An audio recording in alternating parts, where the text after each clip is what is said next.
Dans cette vidéo, nous allons commencer le chapitre numéro 3 sur proportion et évolution, et plus précisément dans cette vidéo, de proportion d'une sous-population dans une population. Nous allons commencer par une activité pour ensuite faire le cours. Une classe compte 32 élèves, dont 20 filles. Parmi les 18 élèves de 17 ans, on dénombre 8 filles. Première question, quelle est la proportion de filles dans la classe?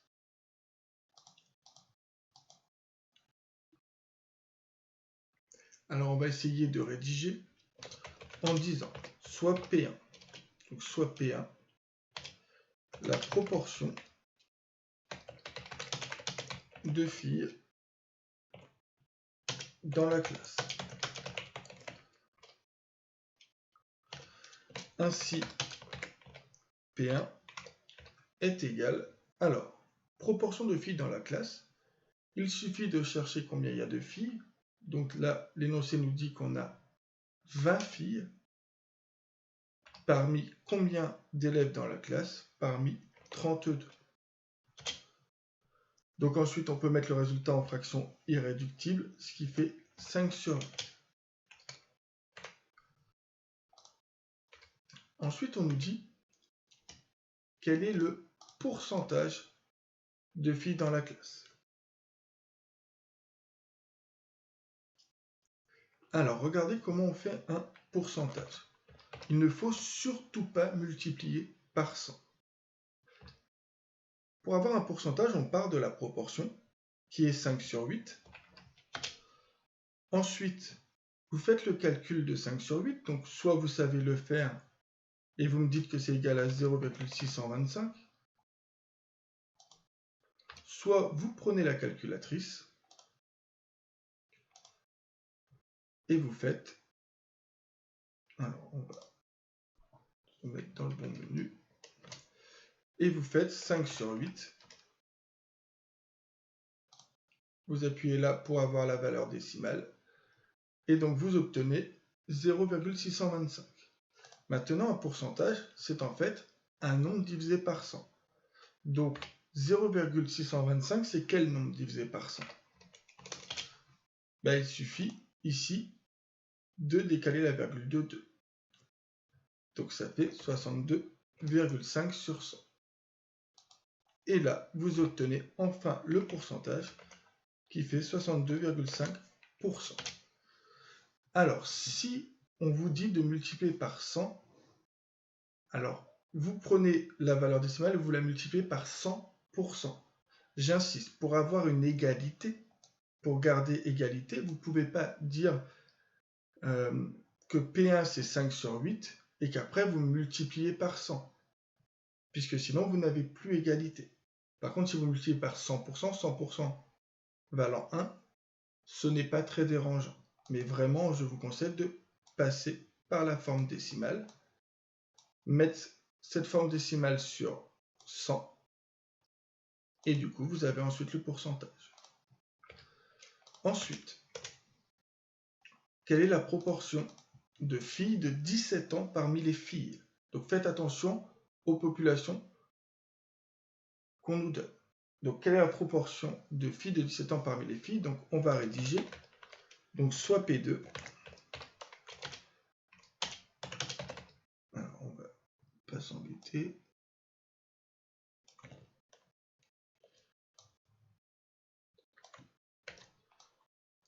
donc soit P2, la proportion de filles de 17 ans parmi les filles.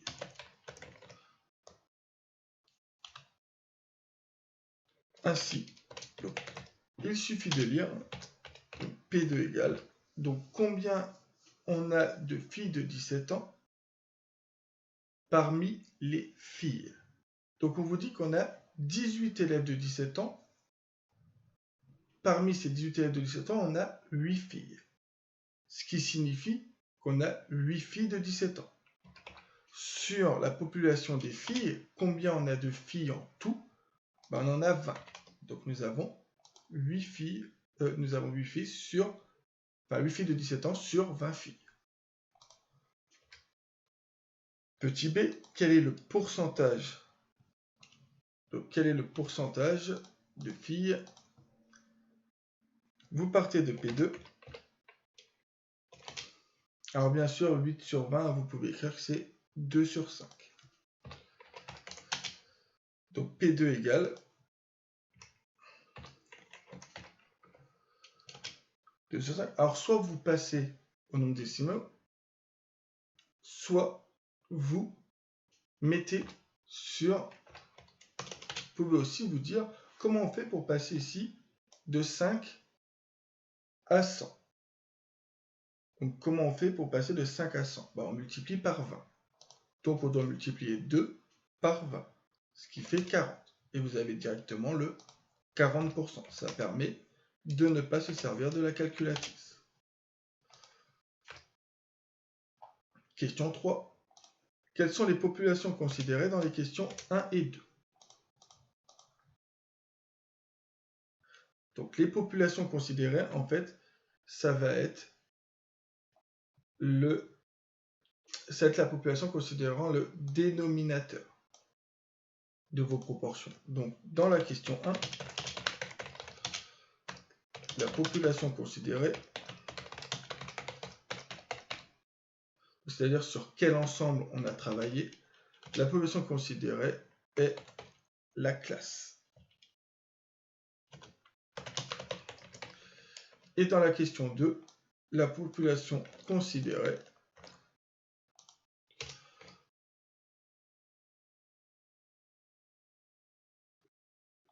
donc la population considérée les filles, puisqu'on a mis parmi les filles. Donc là, on est dans la classe. Donc, repérez bien ces mots, dans ou parmi, ça va être la même chose. Question numéro 4, petit a, on vous dit, parmi les 32 élèves, donc parmi les 32 élèves, il y en a 25% qui ont 18 ans. Combien d'élèves ont 18 ans?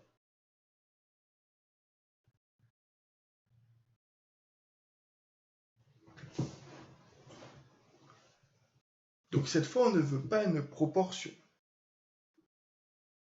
On veut un nombre d'élèves. Donc je vais appeler soit n.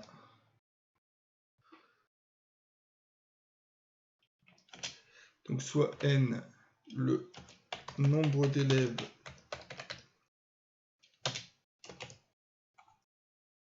ayant 18 ans.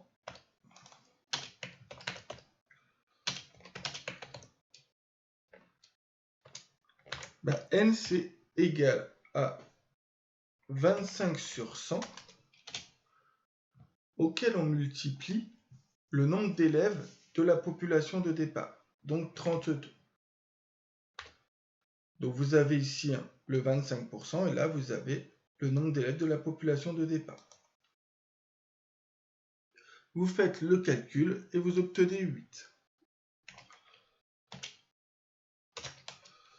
Ainsi, il y a 8 élèves de 18 ans dans la classe. Et pour terminer, on vous dit quel est le pourcentage d'élèves n'ayant ni 17 ans ni 18 ans. Donc on va dire soit P3, donc soit P3 la proportion d'élèves n'ayant ni 17 ans ni 18 ans,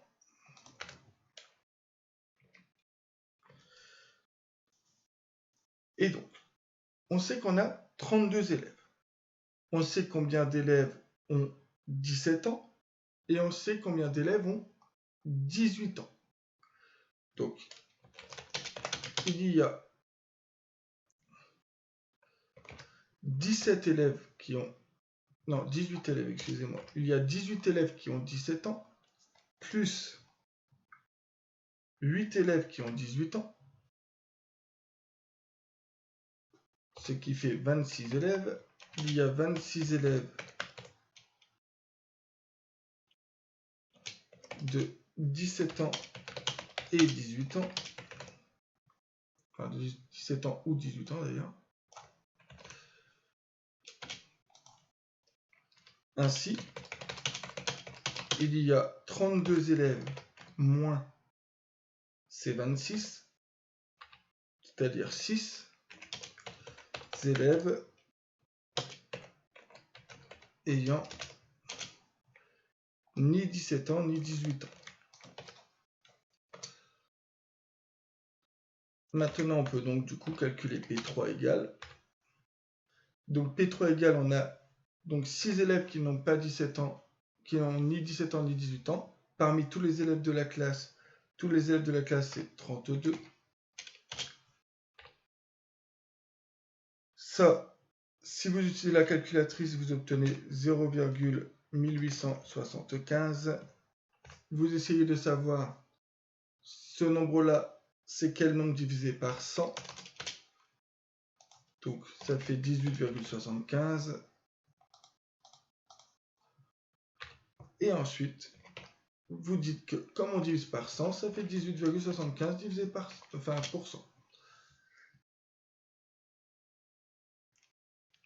Donc voilà, le pourcentage d'élèves n'ayant ni 17 ans ni 18 ans. Donc cet exemple, cette activité a permis de parler de pratiquement tout ce qu'on va voir au début sur la proportion. Donc maintenant, mettons des mots sur ce que l'on a fait. Donc définition numéro 1. Les éléments qui constituent une population, on les appelle les individus. Individus de cette population. Le nombre d'individus est appelé effectif de la population. Donc quelques exemples de population. Vous allez avoir l'ensemble des élèves d'un lycée, l'ensemble des lettres de l'alphabet, l'ensemble des livres de classe d'un élève, etc., etc. Ensuite, on va nous parler d'une sous-population. Donc une sous-population d'une population de référence E, ça va être aussi une population dont tous les individus sont forcément aussi des individus de la population E. Donc une sous-population d'une population, c'est une population dont tous les individus sont aussi des individus de la population E. Donc en classe 1, vous verrez comment on fait des schémas représentant une sous-population. Application numéro 1. Donner une sous-population de la population E, lettres de l'alphabet. Donc, une sous-population possible est les lettres, les consonnes par exemple. Donc, les consonnes font partie des lettres de l'alphabet. Donc, on a bien une sous-population, puisqu'en plus, donc les éléments, donc les consonnes, il y en a moins que toutes les lettres de l'alphabet. Vous auriez pu dire aussi les voyelles, etc. Définition numéro 3. Soit E une population de référence d'effectifs NE. Donc l'effectif, on l'écrira petit n. Donc là, comme la population s'appelle E, je vais l'appeler petit n, indice E. Et A une sous-population de E d'effectifs NA. La proportion de A dans E est le quotient défini par petit p égale P pour proportion. Donc l'effectif de la sous-population sur l'effectif de la population totale. C'est au final ce que l'on a fait dans l'activité. Quand on nous demandait la proportion de filles dans la classe, on prenait la population de référence qui était la classe, on prenait une sous-population de cette classe qui était les filles, on a fait l'effectif de la sous-population qui était 20 sur l'effectif de référence, de la population de référence. Formule à bien connaître. Remarque, une proportion s'exprime souvent sous forme de pourcentage. Donc je vous fais un exemple encore. P égale 0,25. Ben, vous pouvez l'écrire P égale 25 sur 100. Mais donc si vous avez 25 sur 100, vous pouvez l'écrire 25 sur 100. 25%, excusez-moi. Donc voilà. Propriété numéro 1. Une proportion est toujours comprise entre 0 et 1 et n'a pas d'unité. Ce qui signifie que le pourcentage n'est pas une unité. Le pourcentage signifie seulement divisé par 100. Donc une proportion est toujours comprise entre 0 et 1 et n'a pas d'unité. Ce qui signifie, du coup, pour avoir une proportion toujours comprise entre 0 et 1, le numérateur est forcément plus petit que le dénominateur. Forcément, puisque je vous ai dit que l'effectif d'une sous-population était forcément plus petit que l'effectif de la population de référence. Propriété numéro 2. Si l'on connaît deux des trois nombres NA ou NE ou P, alors on peut calculer le troisième. On part de cette formule-là. Avec cette formule-là, on peut dire que NA égale, donc NA égale P, donc la proportion, fois l'effectif total, donc l'effectif de la population de référence. Au final, ce calcul-là, c'est ce que l'on a fait ici. Donc vous avez ici ici, excusez-moi.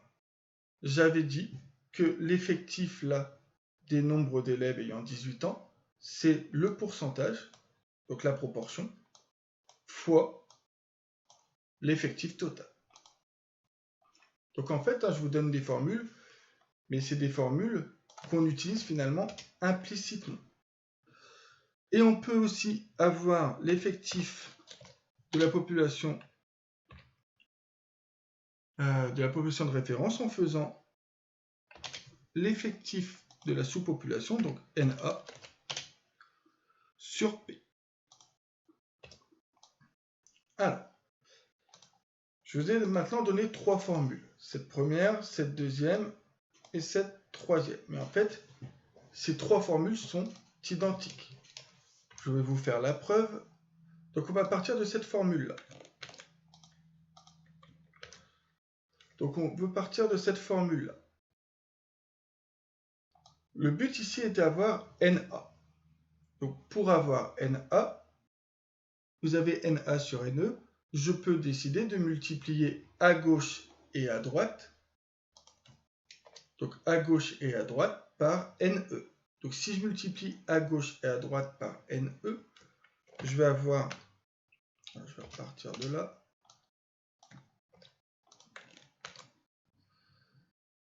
je vais ici multiplier par NE, donc NE, alors je vais mettre le fois, et je vais multiplier aussi ici par NE. Sauf que là, vous avez ici cette multiplication. Vous avez NE ici, au numérateur, et NE au dénominateur. Donc on peut les barrer. Ce qui signifie qu'à la fin, on obtient NE fois P égale, il ne reste plus que NA.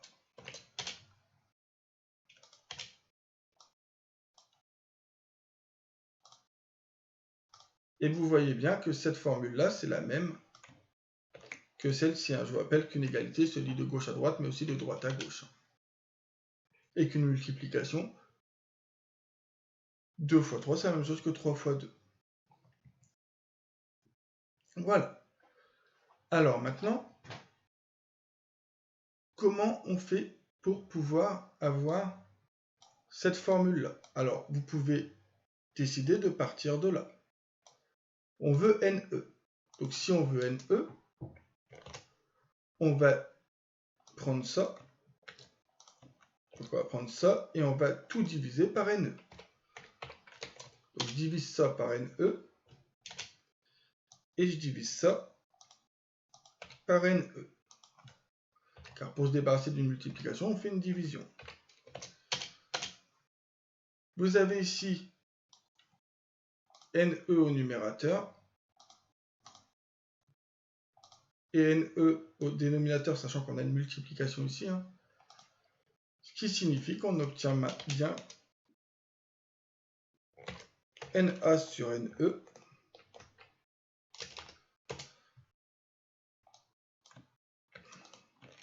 On obtient NA sur NE égale P. Et ça, c'est la même chose que...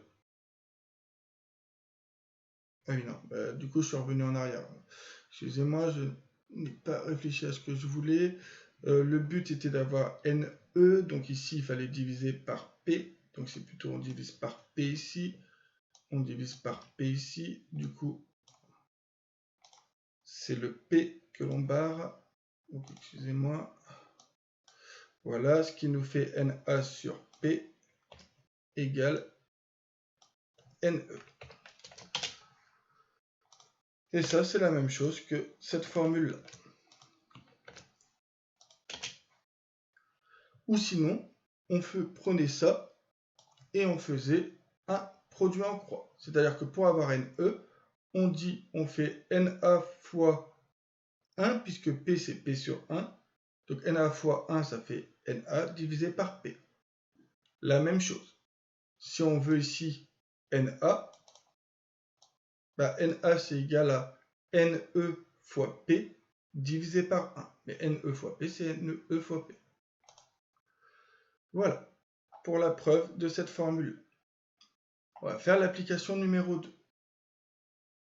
Un sondage portant sur 80 élèves indique que 62 d'entre eux possèdent une adresse électronique et que 22,5% d'entre eux utilisent régulièrement une clé USB. Quelle est la proportion des élèves possédant une adresse électronique?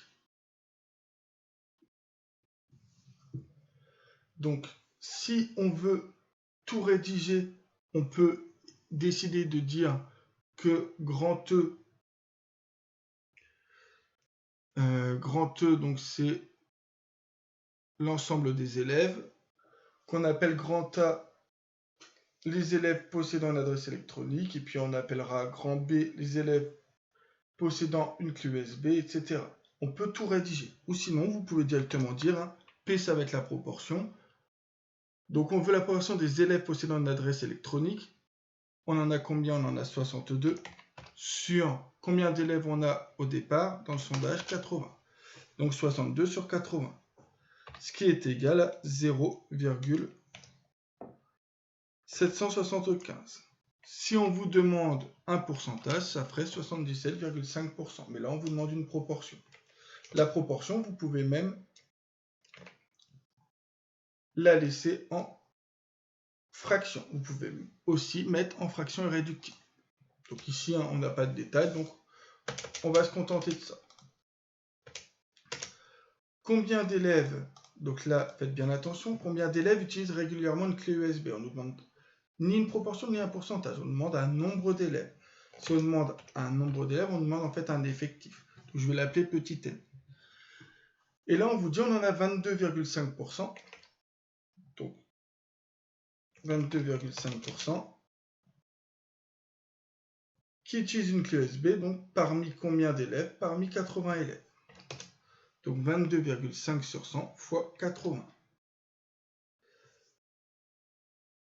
Ce qui fait, en utilisant la calculatrice, donc vous prenez la calculatrice, donc ça fait 18, donc on va le vérifier, vous faites 2,5 sur 100, prenez le résultat et vous multipliez par 80. Vous obtenez donc 18. Ensuite, vous dites, il y a 18 élèves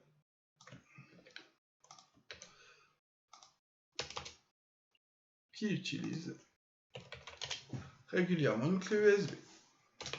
Donc voilà pour cette application numéro 2. On va terminer ce cours par dire comment on calcule P% d'un nombre grand N. Donc quand on vous demande de calculer P% d'un nombre grand N, c'est tout simplement multiplier grand N par P sur 100. Donc si je vous demande